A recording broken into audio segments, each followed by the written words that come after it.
Welcome back to Sister Circle Live. Well, I recently chatted with my friend and sports journalist Jemele Hill. We discussed the tweets that put her on the White House Most Wanted list and how she found her passion for sports. Take a look. Wow. You know, it's always a pleasure to sit down with a friend. Jemele Hill is my friend. You helped me through a real tumultuous time in sports. And I want to say thank you. But welcome to Sister Circle remotely as we do casual conversation. How are you, Jemele? I'm well. And look, I'd say the same to you because we've both been through our own individual fires. So thank you for all your support as well. Absolutely. We are here with the Atlanta Hawks at the Mosaic event, and it's all about disruption. And in your speech, you said, I never intended to be a disruptor. What does that mean? Well, I think people got the impression that when the tweets were sent that it was some kind of organized plan or that I was just loud and proud kind of making a statement. I realize it is Twitter, but people, this is a nuanced point to make, which is hard to make on Twitter. But these were tweets that were in my replies. So I was in the midst of a back and forth conversation. It wasn't something that I was just blasting out as necessarily my own tweet. So when I sent those tweets, even within the course of that conversation, I wasn't sending them with any intention or thought that it would be something more than just a Twitter conversation. I thought it would begin and kind of end there, and fast forward a few days later, and the White House says I should be fired. That's one of the more outrageous comments that anyone could make, and certainly something that I think is a fireable offense by ESPN. When you saw that, and when you heard that, did it take you aback? Did you get a sickening feeling in your stomach that something would happen because of it? I think it would have been. I would be lying to you if I said that I didn't think like, oh, did I just cost myself my job? You know, even though the conversations internally were not of that tone. But you never know when something snowballs as the reaction continues to pour in. That maybe, and I couldn't say that I necessarily blame them, that maybe the thought process is that this is a disruption that we don't necessarily need. Right. But how did it, I know we kind of got right into that. How did it even change you as a person? When you saw how people reacted, you got these stacks of letters mailed into ESPN. How did you stay true to Jemele and not lose yourself in it? And this is where I think I gained a real sense of not just optimism, but a sense of, pride. I think when you go through things, how you maneuver and how you maneuver those situations, a lot has to do with the support system around you. And if that's not very good, it's really easy for you to fall apart. In this case, I could not have felt more supported and loved, and not just from people like yourself, but colleagues, friends, my family. I mean, there's a long list of people that if I sat here to try to thank them for reaching out to me, we'd be here another hour. But I think that part was crucial, and I think also, perspective is crucial. I've gone through a lot generally in my life, and my worst day at work will never compare to the worst things that I've seen on a personal level, ever. They're not even in the same category. So I can only let a lot of this, it only bothers me so much. I have people that randomly hug me and thank me as if I've done some kind of service that, honestly, I don't even fully understand. I didn't choose the moment. The moment chose me. Why do you think you were chosen? I think a lot had to do with of how I grew up. I grew up in Detroit, and though they both came out of it, and they're wonderful redemption stories in themselves, but my mother and father, they were both drug addicts. Didn't have that much growing up, and while I had some, family support, and even throughout all the obstacles my mother faced, she was always there for me, but she had to deal with her own personal demons, and that was hard to witness as a child, to see her try to put herself back together after going through some moments and incidents that would have destroyed another person. So thinking about her struggles and what she went through, that was easy to compare me for this, So if the worst thing that's going to be on my career or personal resume was that, I was going to be let go of my job because of a tweet or so, that's not the worst thing that's ever happened to me, all right? So I think that's why that moment, I was able to handle it. I don't mean to sound arrogant about this, but I'm sort of built for it. Yes. And so when you're built for it, it's hard for it to, all the negative stuff, it never manifested in my spirit. My business is sports. I like to, give you my hot takes on the Cavs and all these other things. It's not really in the business of giving you hot takes on politics, but yet I can't divorce myself from the things that are happening in this country because I'm also a citizen. Where did the love of sports come from?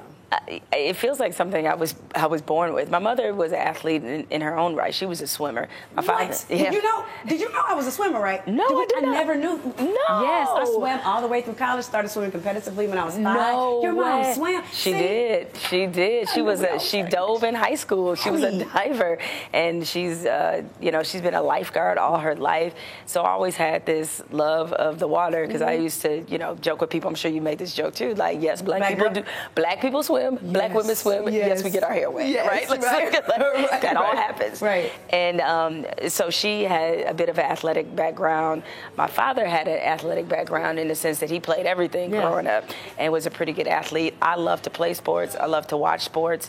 And it always felt natural to me. It was never something I didn't even remember really being introduced to. I just remember loving it from the moment that I saw it. Yeah. And so because of that, my love for sports, I also was a voracious reader. Yes. And I love to write. And so back in those old days, when we were walking the 5 miles to school barefoot, you had to do something called read the newspaper to follow your sports teams. And so in Detroit, they had 2 newspapers. I read both the sports sections every day because baseball was my first love. And so checking the box scores and reading about my favorite teams and favorite players. And so that's where the love of journalism and sports writing came from. Well, more of my conversation with Jemele Hill when we return. Oh, my God, that was real good. Oh, stay with us. My last columnist job in newspapers, I was the only black female sports columnist at a daily newspaper in North America. I didn't say America. I said North America. Of course, you started off as this prolific writer, and I think I fell in love with you during the sports reporters because the way that you formulated your thoughts was so impeccable to me, and I just loved that. And I was like, she's got to be just as amazing as a writer. But now you go from writer to television personality, and you're back to your true love with The Undefeated. What does that feel like? And talk about the transformation, how you've grown, not only as a talent, but as a person.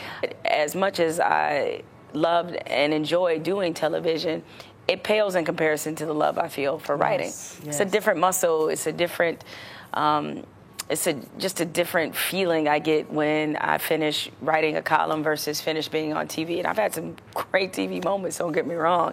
But when you're writing a column, you just feel like you can get your elbows dirty. That you're just like really getting to the heart of something important. And there's layers to it and context, and what I would, 30 seconds versus 1,000 words. Yes. It's a big difference there. Gosh, yeah. I just think the only thing that's evolved is my comfort. That's really it. And when I was a writer, especially in commentary, first starting out, I was worried about structure, and I wasn't necessarily worried about my voice, but I was, worried about how to put together, and if what I said was going to resonate, and all those things. And those thoughts aren't in my mind anymore. So when I sit down to write, I'm just writing. Yeah. It's the same with TV. The more I did television, the more I got better at being me on TV. Yes. That's how it works, yes, right? It does. And so now when I sit down in wonderful interviews like this, or when I'm on camera, just if I'm part of the actual show, I don't think about the camera being there, and I'm just really just having a conversation.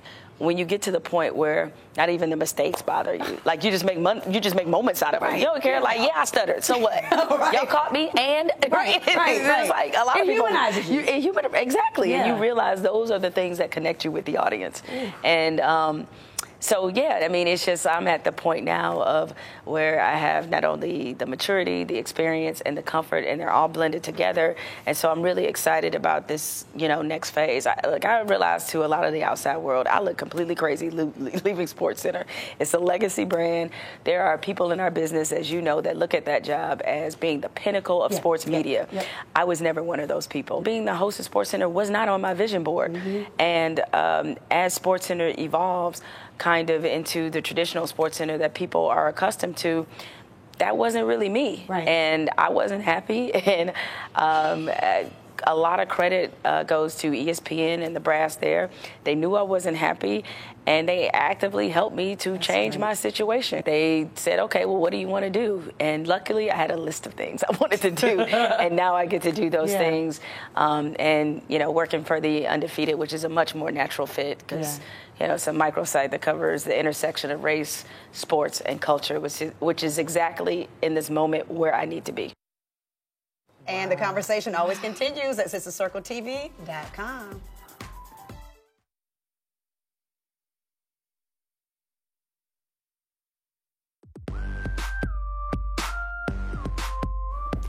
Welcome back to Sister Circle Live. Rashawn, your combo with Jemele Hill has been powerful. Thank you very much. And a little birdie told me that there is more to come. There is. Y'all ready? I'm ready. All right, let's take a look. ESPN didn't fire me. I mean, in many ways, they liberated me. We said you were unhappy when you left SportsCenter. How did it change you and Michael's relationship? How stronger you are now, and how different is the relationship through all of this? Mike is my brother. He's like family. Good. And all those, the unhappiness I felt was mutual. Like, we were both not happy with how things were evolving, because it wasn't exactly what we envisioned when we jumped into it. And these, I mean, you know how it is. It's like your family, your TV family, you're experiencing the same thing at the same time. So that's an easy sounding board to have.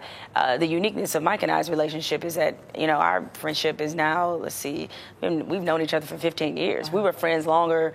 We were friends way before we got on TV, and that's why we were not in that category of being just TV friends, if you will. So we would often, we were each other's sounding boards and sharing a lot of mutual frustrations. And so he was not taken by surprise. It's not blindfold. I did not, blindside him at all. He knew how I felt, and I knew how he felt. And, he obviously is no longer there either. And I support him, and I've talked to him many times, since then. And I think what's next for him on the horizon is going to be great as well. I think the only regret that we really feel is that we didn't want to break up the partnership. It just kind of happened, and it was the construct of everything else that was going on. But it was never our desire to split. So because of that, we will work together again. And there's no issue with that whatsoever. If you're in charge and you're a thought leader, you have to really be honest with yourself about what you have the stomach to do, especially in tumultuous times. I don't know if you know the impact that you've had on my life individually, and I'm sure obviously thousands and thousands and probably millions of other girls who look like us. When it's all said and done, Jemele Hill is a servant. I speak about this a lot, and I really mean it because of what other people's service have meant to my life, and service that they didn't even know that they were bringing to my life. But I think, as great as it is to, have a profile and have a platform and to want to use that, if I can't use that in a spirit of servitude, it was really pointless. Because I think all of us, we have to really embrace the mission of being here to support and uplift everybody else, especially Black women. Because there's so much in our business in particular that pits us against each other. And you know this, I mean, when, you made that trip to Bristol, I was so happy to see you there. Thanks for the dinner that night. I was happy to see you there, because to me, if Rashawn Ali is on a television platform, that means something for me. And I think the way this business works, it has us sort of mentally conditioned to believe that another woman's success is coming at our expense. And that could not be further from the truth, is that we are all elevated by your presence, all right? And so when Cari Champion got the job on First Take, I was hopefully among the first wave of people to embrace her being there. She's one of my best friends, and every success she has, I could not be happier. I want her to go even higher than she already is, because of not only personally wanting to see her succeed, because of what it means for the rest of us. People don't understand that the way things are, that if that network executive gives her or you that kind of platform, then that means another one's going to say, hey, that worked out. She's great. You know what? I'm going to try to find maybe something not just like her, but I'm going to look at other black women who could be in this position as well. So that's why I say that if I cannot be a servant, if I cannot help somebody else stand on my shoulders, this was all real pointless. Ooh, this is amazing, and you are amazing. I'm very, very proud of you. Cannot wait to see what is next for you. And again, thank you for answering the call when I did not want to be a sideline reporter anymore. And I called you, and you were like, if you don't like it, don't do it. And I took your advice. But I'm so happy to see you in this position. And again, I mean, you know, not try to pull you off this current job, but I know even bigger and better things await. So thank you. This is beautiful. My friend, Jamel Hill. All right, let's bring it in for the real thing. Yes, so good to see you. Man, I'm about to jump off a seat. I love it. Thank you. My God, that was real good, Rashawn. Thank you. Oh, Kiana, you got a little, I'm not going to take you down again. I'm not going to take you down again. I'm not going to take you out. Baby girl. I know. But what was it about the moment that you just saw that brought you to tears? I don't remember the exact quote, but basically what she said was, if one is there, there's room for more of us. You know what I mean? It shows that it's not that you're coming for my success. You're opening the door for many more of us to come through. And if we just grasp hold of that notion, and then when we do get through, grab another sister and another sister, man, we can win. You understand what I'm saying? That's real good. Absolutely. Good stuff. You know, she mentioned her vision board, and she never really thought that she would be a Sports Center anchor. Is there something on your vision board that you've yet to achieve, or something on your vision board that continues to surprise you, or that you've accomplished? I know it's a whole lot. Sorry. Yeah, it's a lot on my vision board. It's deep. But I will say this. Of course, you know, I have my degree in biology and a minor in chemistry, and I never saw myself on television, although I would have people to say, my God, you are a person of influence. You are so entertaining. You're extremely smart. People should hear from you.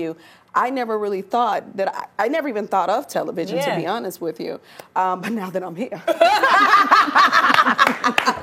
You want to stay. Oh, God, it's a great feeling. It's really amazing to be on a platform such as Sister Circle, because indeed there is so much sisterhood here. And it's quite moving to be a part of this. And I'm happy to be present. Amen. Well, you know, unlike Quad, you may didn't see this. I had a long conversation with God, and I prayed for a long time. I said the same prayer every day. God, please bring forth the person I need to take my career to the next level. And I didn't know who that person was, but He knew what my goals were. It was on my vision board to be on television. It was on my vision board, so I was very excited. So the fact that I'm here is just a confirmation that prayer do work. Oh, it does work. Prayer works. Yeah, prayer does work. And there's so much more for me, and I'm just excited to see what that will be. Right, and just like our morning prayer, you know, may God continue to bless us collectively and individually. Absolutely. And I hope that you were blessed by this conversation and our conversation with Jamel Hill. We'd love to hear how you feel. Send us your thoughts at Sister Circle TV on all of our social platforms. Coming up later, he's the gospel artist with the smooth soul voice. Todd Delaney is here. But up next, our favorite chef, Aki, is back with a new recipe. A little flip-flop there, but you get the point. All right. Hey.